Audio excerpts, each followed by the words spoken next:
pode acompanhar pelo site radiotrabalhador.com.br, pelo aplicativo da Rádio Trabalhador e pelo Facebook, facebook.com/Rádio Trabalhador. Até às 11 da manhã, informação, cultura e uma roda de conversa com os nossos convidados. O programa Antena Ligada de hoje conversa com Eliseu Pereira, secretário-geral do Sintec de GO. Bom dia, Eliseu.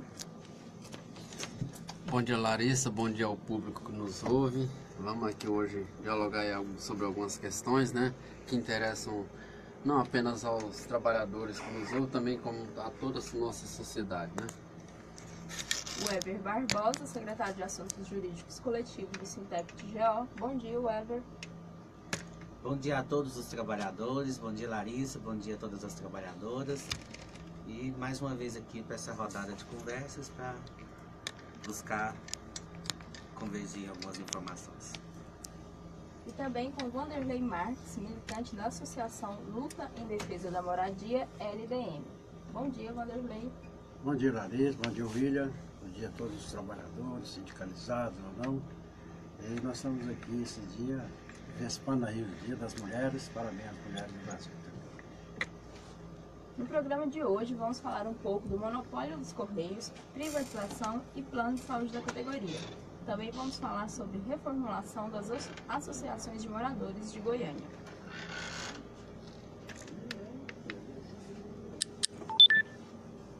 Sempre é falado aqui na rádio que a direção da ICT está sucateando a empresa para que a mesma seja privatizada. Nos últimos tempos, houve uma queda significativa na qualidade dos serviços prestados. Inclusive, várias pessoas têm nos enviado mensagens perguntando o que está acontecendo com os Correios, pois suas cartas não têm chegado. O que está acontecendo de fato na empresa, Eliseu e Weber, para a população entender, porque muitas vezes a população está ficando contra os trabalhadores, né? Por causa desses problemas, a população está contra os trabalhadores e sempre está questionando, principalmente agora que foi anunciado alguns aumentos. Então, Larissa, a gente tem que fazer assim um esclarecimento para a população, buscando também um pouco de histórico lá atrás do que tem sido esse planejamento de neoliberal de privatização, né? A gente lembra que lá em 98, 99 ali, no auge do neoliberalismo encampado pelo PSDB, naquele momento, falava-se da implantação da ALCA, né? Área de Livre Comércio das Américas, que felizmente não frutificou porque veio aí um governo de centro-esquerda e esses projetos foram colocados de lado. Agora nós estamos assistindo de algum tempo para cá uma degradação proposital. A gente tem falado aqui em outros momentos que a gente já teve aqui no programa sobre essa degradação, que ela é proposital e ela é bem planejada. Como é que é feito o planejamento? Primeiro, nós somos uma empresa que interliga esse país de norte a sul, né? Desde os grandes centros econômicos, Rio, São Paulo, Rio Grande do Sul, Minas, até os rincões aí mais distantes da nossa Amazônia legal. Tudo onde tem cidade tem correio. Isso tem um ônus muito alto para a empresa, né?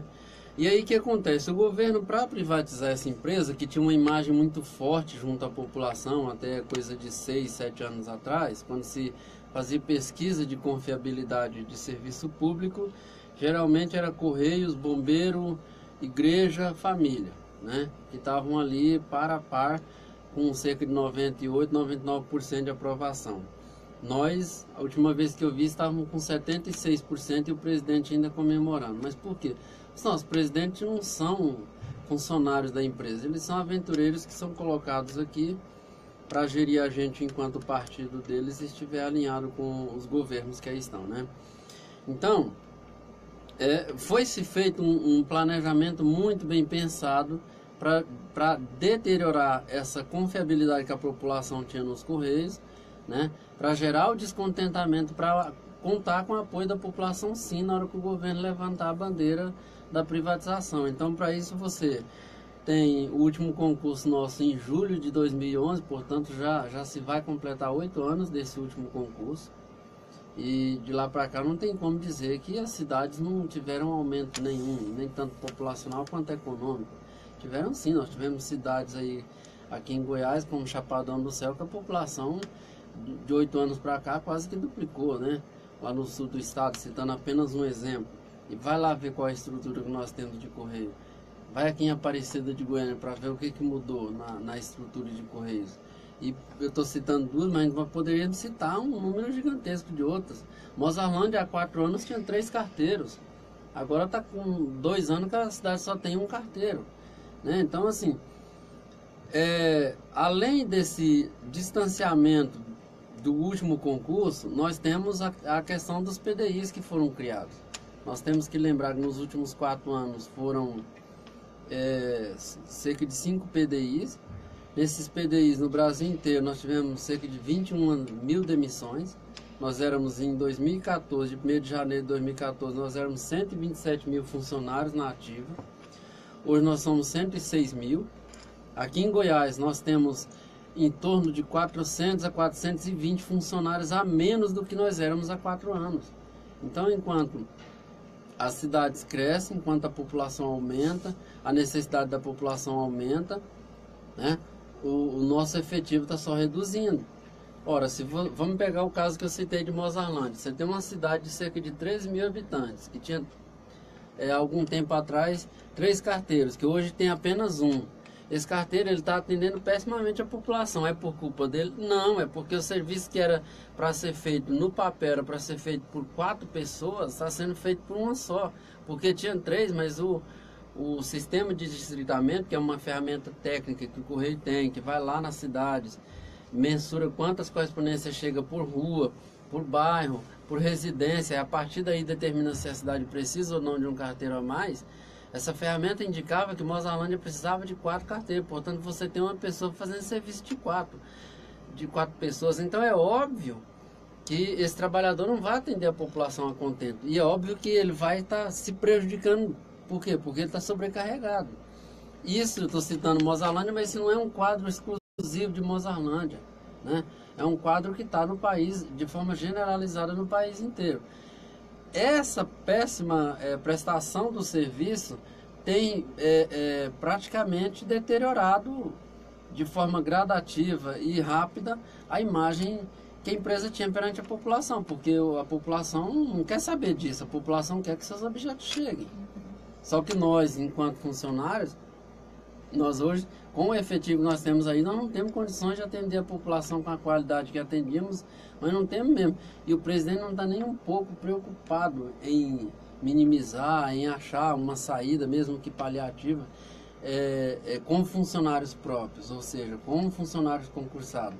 A ideia é só terceirizar, criar franqueadas, fazer isso, aquilo, ou seja, nada, ele fala, não se fala assim, não, vamos fazer gestão, vamos fazer concurso, vamos administrar isso aqui, não, é só, vamos privatizar, vamos isso, vamos aquilo, e alguns a gente viu nas redes sociais aí, alguns grupos que na teoria defendem o bem-estar da população brasileira e na prática estão fazendo um tremendo mal para a população, como o MBL, como esses outros aí, eles defendendo lá a privatização. Só que eles sabem que o serviço do Correio não é monopólio, a grande maioria, principalmente em encomendas. Nós não temos monopólio de encomenda, nós temos monopólio de cartinha. E eu duvido que alguma das empresas que se propõem a prestar o serviço no lugar dos Correios se dispõe a entregar a carta lá em Porangatu, se dispõe a pegar uma carta postada lá em Porto Alegre e levar ela lá para Marabá, no Pará. Pegar uma carta postada lá em Curitiba e levar ela lá para, sei lá, Ourinhos, em São Paulo. Mesmo, apesar de Ourinhos ser mais próximo de Curitiba, mas eu duvido que se propõe a levar uma cartinha. Então tá, vamos quebrar o monopólio? Vamos obrigar essas empresas a levar lá? E se aqueles que são defensores tanto da privatização, se a privatização, vamos falar já de Goiás, né? Se fosse uma maravilha, todo o serviço da CELG estaria uma maravilha. E nós estamos vendo o que está acontecendo aí. Aumentou, hoje de manhã eu estava ouvindo no noticiário aí, aumentou em 7 vezes o número de reclamações da CELG nos últimos 12 meses. Ela foi privatizada ano passado, em fevereiro do ano passado. Então, em um ano de gestão privada, aumentou em 7 vezes. Você acha que os ingleses que compraram a CELG a preço de banana, porque A gente lembra que o governador baixou o valor dela de 5 bilhões para 2 bilhões, para que os ingleses pudessem aceitar comprar. Então, quer dizer, tá, vamos defender a privatização, vamos. Qual é o benefício que a população tem efetivamente? A sociedade brasileira ganha o que com isso? Né?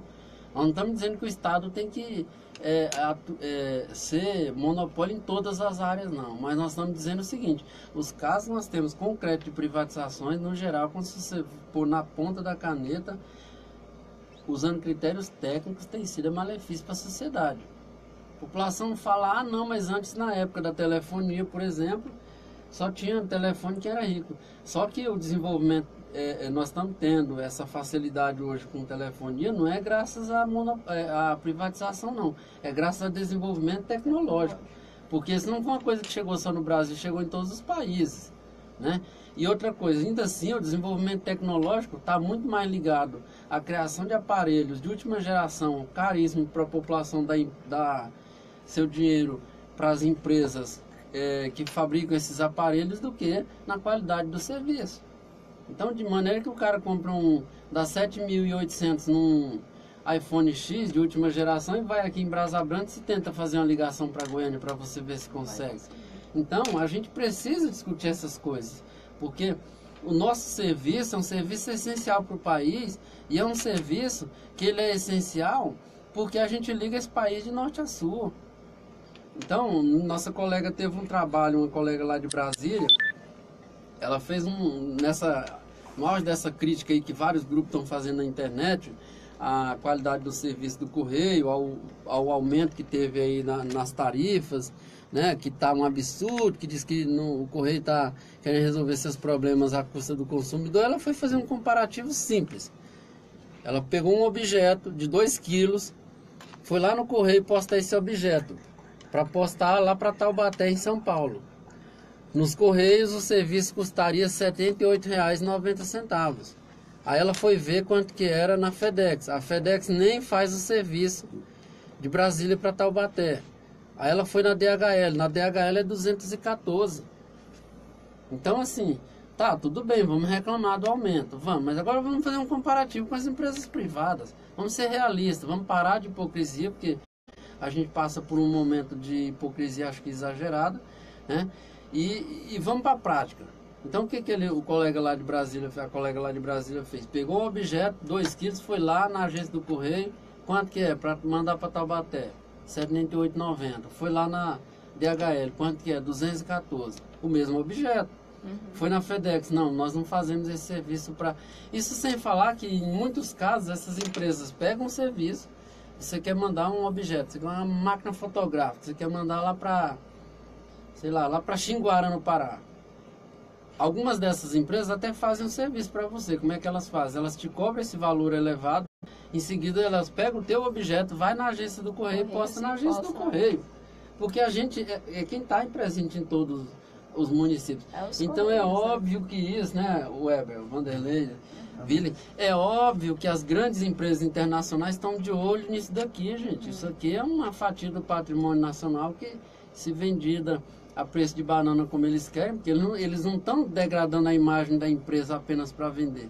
É para vender e por um preço baixíssimo que interesse ao grande capital, né? Sim, E o Weber pode acrescentar algumas coisas aí também, que ele está por dentro muito bem nessa situação também. Sim, não, e agora também coloca a população contra os trabalhadores e os trabalhadores com péssimas condições de trabalho e com risco de perder o plano de saúde, né? Se você puder explicar, Weber, o que está acontecendo?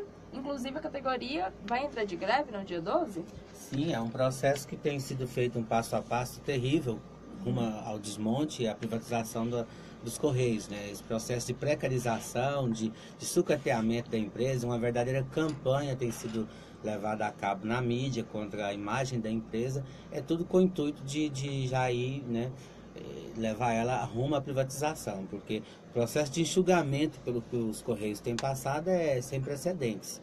É um PDI atrás do outro, ameaças de ataques a direitos históricos da categoria. Agora estamos vivendo a realidade aí do plano de saúde, que estamos no limiar de sofrer um julgamento aí pelo TST, onde eles querem retirar de vez pai e mãe do plano e colocar para os trabalhadores umas taxas que não cabem no orçamento da maioria dos trabalhadores e das trabalhadoras dos Correios. E aí o movimento sindical de Correios está se organizando e chamando os trabalhadores para a próxima sexta-feira. Estamos decretando, já fizemos a Assembleia dia 2, decretando estado de greve, fizemos agora na última sexta-feira, dia 2 também. Fizemos dia 14, agora fizemos dia 2, né, para decretar o indicativo de greve. E na próxima sexta, dia 9, vamos estar fazendo a Assembleia Geral Extraordinária para decretar a greve geral a partir das 0 horas do dia 12, né, contra esses ataques do governo e da empresa contra esse benefício que a categoria tem, que é uma forma de compensar os baixos salários dos trabalhadores e das trabalhadoras, que é o plano de saúde, né? Então, a gente está passando por mais esse ataque aí, nesse processo de enxugamento da empresa, rumo à privatização. Que tudo isso que tem sido feito, como Eliseu bem frisou, é uma forma proposital que o governo tem encontrado para minar dia após dia e levar a venda da empresa a um preço de banana. Porque ela é uma empresa lucrativa, sim, a empresa fala que está quebrando, que tem déficit, mas já comprovamos através de estudos que não existe esse déficit, que é um déficit que foi criado para poder justificar o sucateamento, justificar a venda da empresa. E o senhor Vanderlei, que está de fora, né, dessa situação dos Correios, o que o senhor acha disso? Como cliente, né? Na verdade, nós não estamos de fora. A gente tem saudade dos velhos tempos dos Correios. A gente, na Associação de Moradores, tinha uma relação muito boa com o Correio, né? Era hoje o amigo do Correio, ele não tem mais tempo, né? Passa ali numa bicicleta, numa violência, porque ele está fazendo trabalho de 4, acabamos de ouvir aqui, e não pode nem ter essa relação de amizade, talvez, com a gente. Mas nós sempre tivemos próximos Correios e defendemos essa empresa, achamos que privatizar. Porque vocês mais jovens não lembram, já se privatizou muita coisa no Brasil e devolveram tudo. Eles vão, se privatiza, o empresário explora, depois devolve. Nós vimos aí a BR-153, ficou privatizado um tempo e devolveram. E isso já aconteceu com a ferrovia, estamos aqui vizinho da ferrovia, né, que era ferrovia importante no Brasil, privatizou e onde é que está a ferrovia de Goiás? Então nós temos uma relação muito boa com os Correios, de amizade, de compreensão, com amizade com todos esses trabalhadores e trabalhadoras do Correio.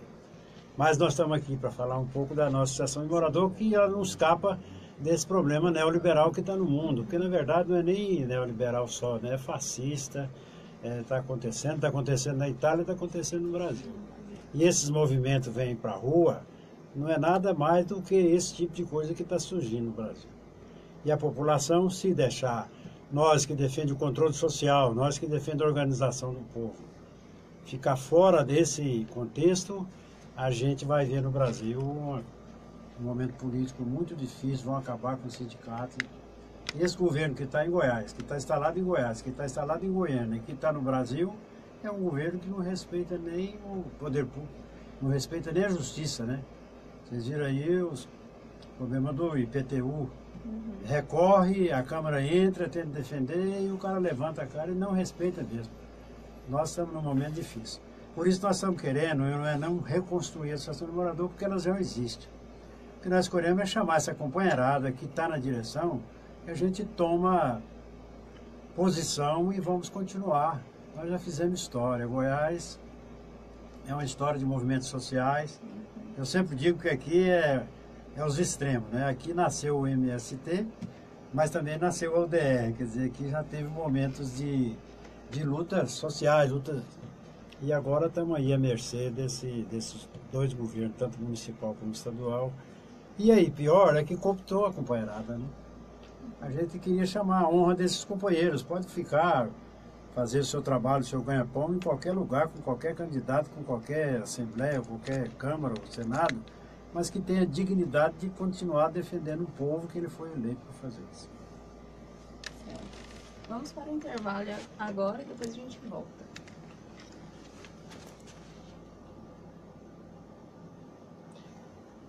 Mas essa Renata, olha aí, olha. nascendo do aniversário, nascendo de julho. Então, inclusive, ajudava a chegar. No lugar que estava difícil, o quarteiro ia, a gente levava. Outra hora não tinha gente, aí a gente buscava. Hoje o quarteiro não tem tempo não. Nem de tomar uma água. Uma mãozinha cheia de cara. Corre quanto tempo. Se não for carnaval, Esse menino tá muito. ninguém vai ficar pra assistir o desfile final. Na entrada rajada de fogos, pra quem nunca viu, vai ser de escopeta, metralha, granada e fuzil. Guerra civil, o dia em que o morro descer e não for carnaval. Não vai nem dar tempo de ter o ensaio geral. E cada uma ala da escola será uma quadrilha. A revolução já vai ser de guerrilha e a alegoria é um tremendo arsenal. O tema do enredo vai ser a cidade partida. No dia em que o couro comer na avenida, se o povo descer e não for carnaval. No dia em que o povo descer e não for carnaval, ninguém vai ficar pra assistir o desfile final. Na entrada rajada de fogos, pra quem nunca viu, vai ser de escopeta, metralha, granada e fuzil. É a guerra civil, o dia em que o mundo descer e não for carnaval. Não vai nem dar tempo de ver o ensaio geral. E cada uma ala da escola será uma quadrilha. A revolução já vai ser de guerrilha e a alegoria é um tremendo arsenal. O tema do enredo vai ser a cidade partida. No dia em que o couro comer uma avenida, se o mundo descer e não for carnaval. O povo virá de cortiço, alagado em favela, mostrando a miséria sobre a passarela, sem a fantasia que sai no jornal. Vai ser uma única escola, uma só bateria. Quem vai ser jurado, ninguém gostaria. Que desfile assim não vai ter nada igual. Não tem órgão oficial, nem governo, nem liga, nem autoridade que contra essa briga. Ninguém sabe a força desse pessoal. Melhor é o poder devolver esse povo alegria, senão todo mundo vai sambar no dia que o morro descer e não for carnaval. O dia em que o morro descer e não for carnaval, ninguém vai ficar pra assistir o desfile final. Na entrada rajada de fogos, pra quem nunca viu, vai ser de escopeta, metralha, granada e fuzil. É a guerra civil, o dia em que o mundo descer e não for carnaval. Não vai nem dar tempo de ver o ensaio geral. E cada uma ala da escola será uma quadrilha. A revolução já vai ser de guerrilha e a alegoria é um tremendo arsenal. O tema do enredo vai ser a cidade partida. No dia em que o couro comer uma avenida, se o mundo descer e não for carnaval. O povo virá de cortiço, alagado em favela, mostrando a miséria sobre a passarela, sem a fantasia que sai no jornal. Vai ser uma única escola, uma só bateria. Quem vai ser jurado, ninguém gostaria. Que desfile assim não vai ter nada igual. Não tem órgão oficial, nem governo, nem liga, nem autoridade que compra essa briga. Ninguém sabe a força desse pessoal.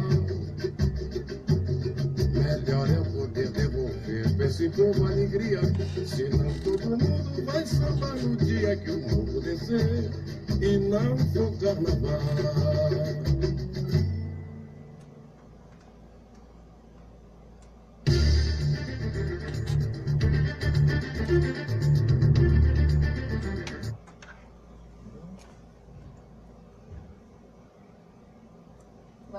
2h43, voltamos a falar com o Vanderlei Marques, né, que é do LDN. Vanderlei, o senhor começou a falar um pouco da situação do IPTU aqui em Goiânia e tal, e um pouquinho das associações de moradores de Goiânia. O senhor pode explicar o que está acontecendo com essas associações? O que aconteceu? A nossa preocupação na reformulação é exatamente para a gente voltar a ter poder de mobilização, porque se a gente tivesse organizado como a gente sempre tinha sido, essas coisas não estariam acontecendo, porque nós tínhamos poder de mobilização, nós íamos para a porta da prefeitura, e nós lutávamos. Nós não ficávamos dependendo só do judiciário para resolver os problemas que é da população. Porque vai na imprensa, a imprensa às vezes tenta substituir a gente, bota seus programas lá, mas é coisa do imediato, eles não lutam pela luta mesmo do morador. Você vê, temos áreas de posse em Goiânia que está parada as escrituras há muitos anos, e são muitas áreas de posse, mais de 800 bairros, muitas associações de morador, e elas paradas. Eu queria convidar aqui os companheiros do CCAB, o Conselho Constitutivo de Associações de Moradores, a FEGAN, que é a Federação Goiana, e convidar mesmo até os presidentes, o Wagner, o Tião da Paz, e venha para a gente fazer um trabalho de dignidade e defender os moradores. E conclamar também a população, os moradores, porque o sindicalista mora no bairro, o médico mora no bairro, o professor mora na associação de moradores. E às vezes a gente não tem a presença desse pessoal para a gente lutar. Goiânia é uma cidade que dividiu, criaram-se muitos condomínios fechados e parece que segregou um pouco, e os bairros que não é cercado de muro, que não tem segurança paga, que não tem essas coisas, onde moram os grandes ricos de Goiânia, né, que é uma cidade desigual demais, a gente sofre muito com a falta de asfalto. Esse IPTU é um abuso, porque era para aumentar, aumentar a inflação. O senhor prefeito entrou na justiça e ganhou de um desembargador, que são indicados por eles, para poder cobrar 20% a mais da inflação, coisa que não existe. Então eu queria conclamar qualquer profissional, homens e mulheres, que a gente tem que lutar, porque estão levando, a gente não dá conta. E cada dinheiro que eles tiram da gente para o poder público e tiram da gente para o IPTU, vai faltar para o material escolar para o seu filho. Certo. Recebemos aqui na Rádio Trabalhador também a secretária Dirlene, lá do Sintec de GO, que é a secretária da Mulher. Dirlene, o dia 8, de março, Dia Internacional das Mulheres, está chegando, se aproximando. Você quer dar alguma palavra, fazer algum convite? Sim. No Dia Internacional da Mulher, a gente vai ter, a CUT está programando juntamente com alguns sindicatos uma caminhada saindo da Assembleia às 8h30 da manhã. A gente vai para a Praça A, da Praça A a gente vai juntar com outras instituições e a gente vai fazer uma caminhada, uma grande caminhada pela Anhanguera. Ainda não temos o destino certo da parada, mas a gente vai fazer um movimento. E às 14 horas vai ter uma roda de conversa no campus da IFG. Estão todas convidadas. Já a partir das 18 horas na Praça Universitária vai ter um entardecer na praça, onde vai ter feiras. São mulheres que produzem algum tipo de alimento artesanal e vai estar vendendo, algumas até trocando. E a gente vai ter mulheres cantoras fazendo show lá. A gente ainda está meio que tentando ver se faz um churrasquinho, alguma coisa assim. Vai ser uma coisa bem animada. E a gente conta com a presença de todas as mulheres, todas podem participar, a comunidade, todo mundo pode participar. E nos Correios, em específico, a gente está programando distribuir uma lembrancinha para elas, como a gente faz todos os anos, para não passar em branco esse dia, que é todo nosso, como todos os outros dias, né? Então fica aí o convite, pessoal. As mulheres, fica aí o convite. Agora são 2h48, estamos quase chegando ao fim do nosso programa. Eliseu, você quer fazer mais alguma consideração em relação aos Correios, a essa greve que está se aproximando? Então, só fazer o esclarecimento aqui que assim, nós trabalhadores, a gente sabe das dificuldades que a empresa tem enfrentado e a gente sabe das dificuldades que os nossos colegas no dia a dia, em cada município desse estado, em cada rua desse país têm enfrentado. Agora, nós não podemos nos deixar vencer pela mentira, né?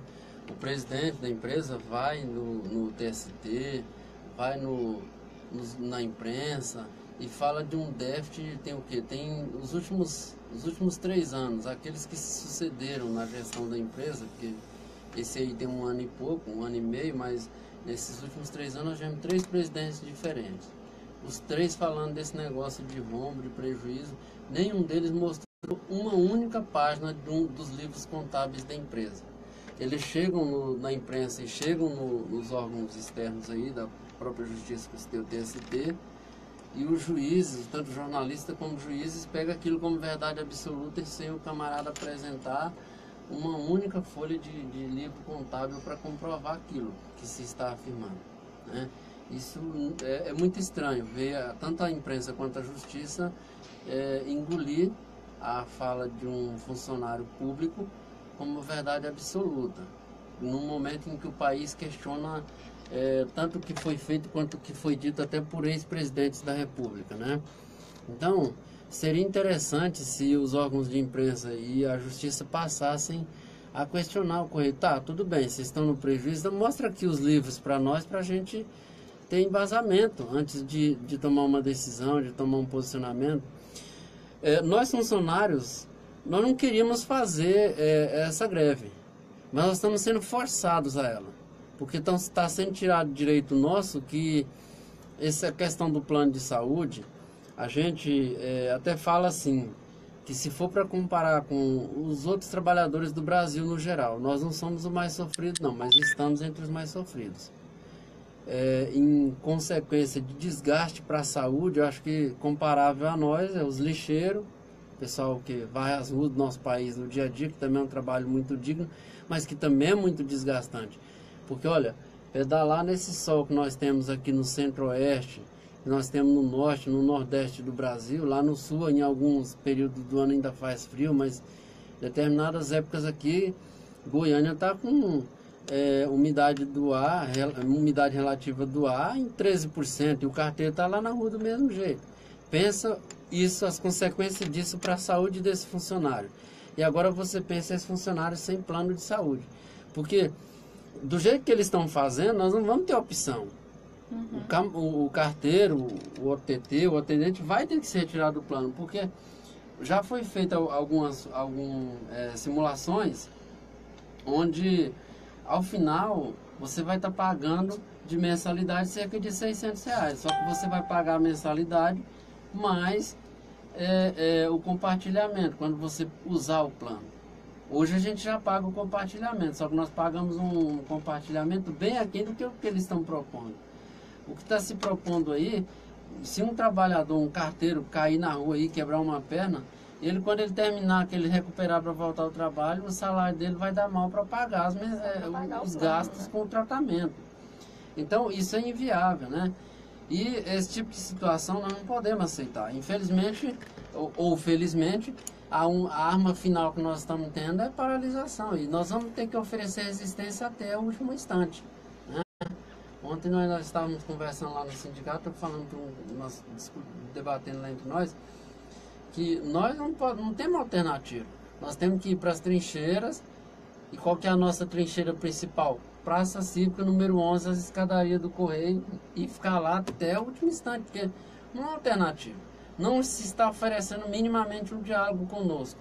Querem simplesmente impor, e infelizmente a gente vê assim estranho demais o TST, a posição do TST, no momento em que os juízes lutam para garantir o que eles consideram direito, que a sociedade inteira está considerando um escárnio com a sociedade. Você ter juízes que moram nas próprias cidades e que às vezes tem lá 5, 6 apartamentos dentro da cidade e recebem um auxílio moradia, e ver grandes juízes desses como os nossos do TST tendentes a bater o martelo contra o trabalhador que está lutando para manter o essencial. Nós não estamos querendo luxo, nós não estamos querendo manter o auxílio moradia, não é isso. Nós estamos discutindo um plano de saúde que nós conquistamos em 1985, né? Que o Correio não nos dá desgraça, a gente só usa ele quando adoece, e quando adoece a gente paga uma quantia que é pequena, mas é pequena porque nós, em termos de empresa pública, somos os mais mal pagos, né? somos os que têm um trabalho mais penoso, mais duro, mais árduo, em termos de funcionalismo do governo federal, ligado ao governo federal, e somos mais uma paga. E ainda querem nos tirar aquilo que nos ajuda a manter tanto a nós quanto as nossas famílias. Querem fazer dos nossos pais algo descartável. Olha, nós até aceitamos manter vocês sem compartilhamento alto, tal, desde que vocês abram mão de pai, mãe, esposa, filho. Manter só o titular e pronto. Não dá para ser assim. Direito você não se retira, você Amplia, ou mantém, né? ou amplia. Agora não. E esse governo aí, tipo assim, parece que não, tem que acabar com o que a gente tiver de benefício social, né? E ao mesmo tempo que acaba com os benefícios sociais, aumenta os privilégios, né? A gente, por exemplo, nós tivemos aí aqui todo esse debate em torno da reforma da Previdência, e em nenhum momento a gente via falar no fim dos privilégios que nós temos de algumas categorias, que eu citei aqui juízes, mas tem procuradores, tem promotores, tem toda uma nós estamos quase chegando em estilo índio, né? Sociedade dividida em castas, né? Eu não sei onde que a gente vai parar se a gente não oferecer resistência mesmo. Temos que oferecer, obviamente, a nossa resistência. Quando a gente fala em trincheira, a gente fala de rua. Nós não estamos falando de assassinar alguém, nós estamos falando de usar a única arma que a gente ainda tem usado, tem surtido algum efeito, que muitas vezes é a greve. Infelizmente. Por que infelizmente? Porque no final a população acaba saindo prejudicada. Mas assim, do jeito que está indo, daqui a pouco a população não vai ter serviço de correio mais, do jeito que a gente conhece. Quem vai estar beneficiado é só os dos grandes centros. Por exemplo, em 2010 tinha lá uma ADIM sendo discutida no Supremo Tribunal Federal, que pedia a quebra do monopólio. Quando questionado os representantes das empresas que pediam a quebra do monopólio, qual era o real interesse delas? O real interesse delas em Goiás era Goiânia e região metropolitana, aqui as cidades coladas em Goiânia, e a cidade de Anápolis. Ou seja, nem Rio Verde, que tem cerca de 200 mil habitantes, não interessava para eles. Por quê? Porque não é viável economicamente para essas empresas.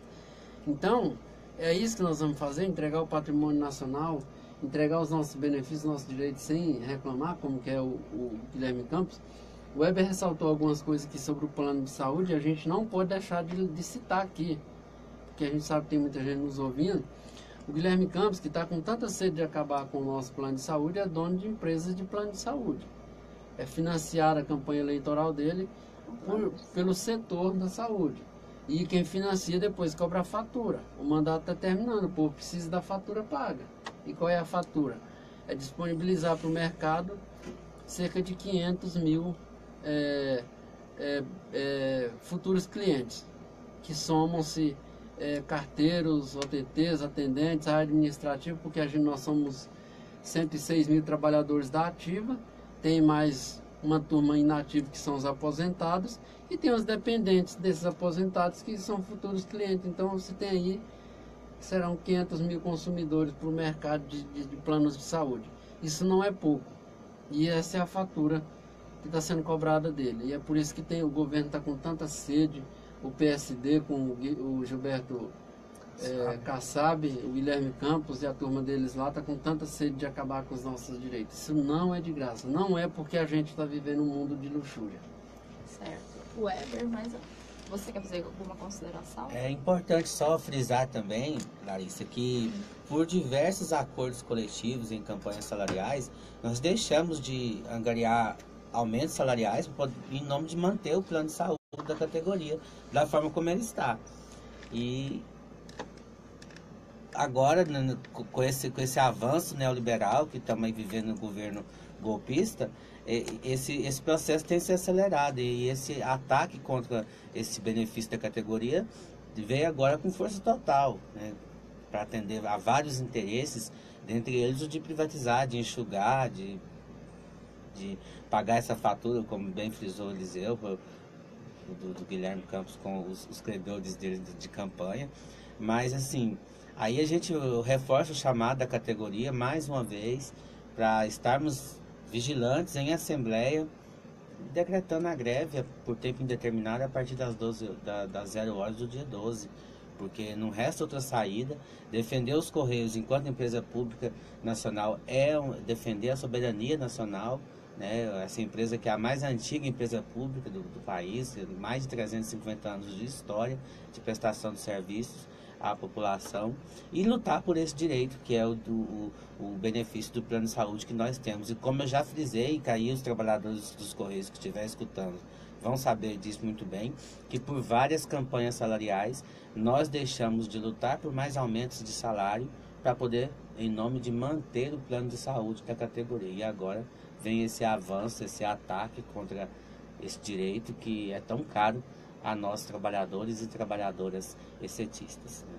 Então fica o chamado do sindicato, mais uma vez, para dia 9, sexta-feira, às 18h30, primeira chamada, 19 horas, segunda chamada, a grande Assembleia Geral de decretação de greve a partir das 0 horas do dia 12, por nenhum direito a menos.